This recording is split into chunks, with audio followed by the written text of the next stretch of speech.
اگلا سوال نوراللہ نورانی صاحب وہ پوچھتے ہیں کہ گیس کی کمی کی وجہ سے اس کے کمپریسر لگا کر گیس کھینچنا درست ہے یا نہیں، جبکہ قانوناً اس پر پابندی ہے، جبکہ آج کل اکثر لوگ اس مشین کے ذریعے سے گیس کھینچتے ہیں اور جن گھروں میں مشین نہ ہو اس میں بالکل گیس نہیں آتا، تو اس کا استعمال کیسا ہے؟ مفتی صاحب تھوڑا اس کا تفصیلی جواب ہو جائے تو بہتر ہے، کیونکہ عوام اس میں کافی مبتلا ہے، جس کی وجہ سے ہمسائے یا پڑوسی ہیں وہ بیچارے پھر ان کے پاس بالکل بھی گیس نہیں آتی۔ جی، مسئلہ یہ ہے کہ جو غیر قانونی کام ہے وہ سب کے لیے ہے۔ تو جو حضرات اپنی ضرورت کو پورا کرنے کے لیے ان کے پاس کوئی اور صورت نہیں ہے، تو کچھ وہ حضرات ہیں جن کے پاس پیسے ہیں، انتظام ہے، وہ کر لیتے ہیں، تو وہ پھر اپنے دوسرے بھائیوں کا خیال نہیں کرتے ہیں،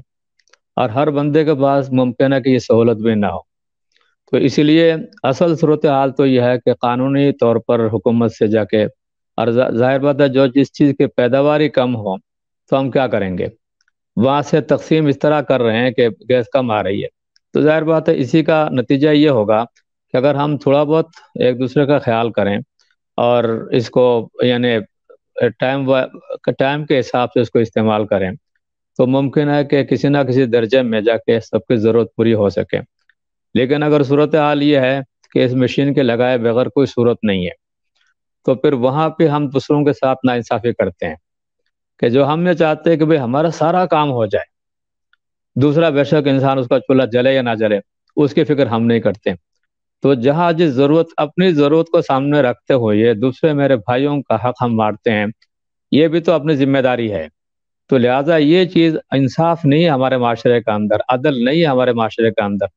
اور پھر حکومت کی طرف سے کچھ کمزوریاں ہیں کہ ان کی طرف سے وہ گیس کی فراہمی میں کوتاہی ہو رہی ہے، اور اس کوتاہی کے نتیجے میں جن کے پاس انتظامات زیادہ ہیں وہ اس طرح کمپریسر لگا کر اپنا کر لیتے ہیں، اور باقی غریب لوگ بیچارے ہاتھوں پہ ہاتھ رکھ کر بیٹھ جاتے ہیں۔ اس لحاظ سے اس کا جواب ایک طرفہ نہیں ہے، ہم سارے لوگ انصاف کرنے والے بن جائیں، اور اگر ضرورت کے تحت کسی نے کمپریسر استعمال کر لیا تو تھوڑی دیر کے لیے کریں، یہ نہیں کہ صرف اپنا ہی فائدہ ہو جائے، اگلے والوں کو کوئی فائدہ نہ ہو جائے۔ ہر گھر میں دیکھیں ضرورت کی چیزیں کیا ہے، کچھ روٹیاں پکانی ہے، کچھ سالن پکانا ہے، اس میں اگر تھوڑا سا انسان احتیاط کر لے کہ چلو ٹھیک ہے ٹھنڈے پانی سے ہم غسل بھی کر لیں گے، نہا بھی لیں گے، اللہ کہ جہاں کوئی مریض ہو، مجبور لوگ ہو، ان کے لیے تھوڑی دیر کے لیے اگر پانی گرم کر لیں، اس حد تک تو اس کی گنجائش ہوگی۔ اس لیے مریضوں کی وجہ سے، ورنہ اگر ہم گرم پانی سے وضو نہیں کرائیں گے، نہلائیں گے نہیں، ان کی بیماریوں میں اور اضافہ ہو جائے گا۔ تو ہر جگہ اعتدال ضروری ہے، جو لوگ استعمال کر رہے ہیں تو اگلے والوں کو سمجھے کہ وہ بھی ہم جیسے ضرورت مند ہے، ان کے ہاں بھی مریض ہے، ان کا بھی چولہا نہیں جل رہا۔ تو اگر یہ انصاف حکومت نہیں کر رہی تو ہم تو کر سکتے ہیں، اگر ہم بھی نہ کریں تو اس کا شکوہ کس سے کریں؟ لہذا ہر کسی کو اس تناظر میں اپنے معاملات کو درست رکھنا چاہیے۔